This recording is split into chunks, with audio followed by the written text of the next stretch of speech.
Participation is what cities are about. Cities belong to people.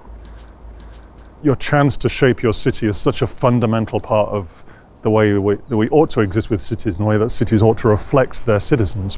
One way or another, we've lost that when we formalized planning processes. And of course, some cities are better at this than others, but that removal of control and direction from the citizens themselves into more formalized abstract planning processes has then become really problematic. So many of us around the world are beginning to rethink, okay, how can we put that level of participation back down to the level of neighborhoods and streets or blocks or housing blocks or community groups or citizens themselves.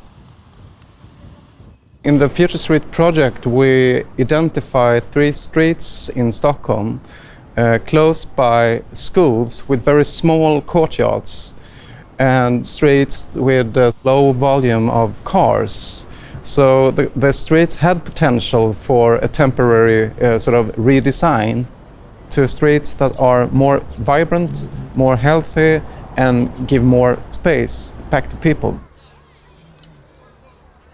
We also, in a very early stage, included the schools in the design process. So actually all these 3 schools were very interested in taking part in the project.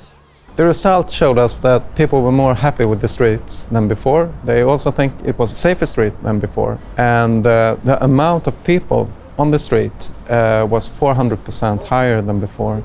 And even the diversity of age groups was much higher now than before. We see this project as a kind of urban acupuncture.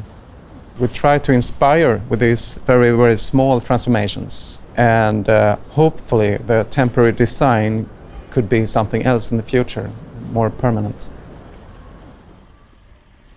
We're seeing, actually so far, real engagement with the possibility of changing the streets. No doubt that's because we're doing it in small pieces, and so we're not doing this, again, single big transformation like that. It's deliberately an iterative response. So I think people have sensed that and they've welcomed it. I think we have to figure out now a lot more on how do we do deeper participation. We've done great work with the school kids and very, very happy about that. The idea that school children are the lead designers of the street is such a strong, simple idea, and that was really well executed. But the wider user base of the streets themselves, I think that's where we really need to figure it out. And it's complex, because it's not just the people that live there, it's the people that use the space.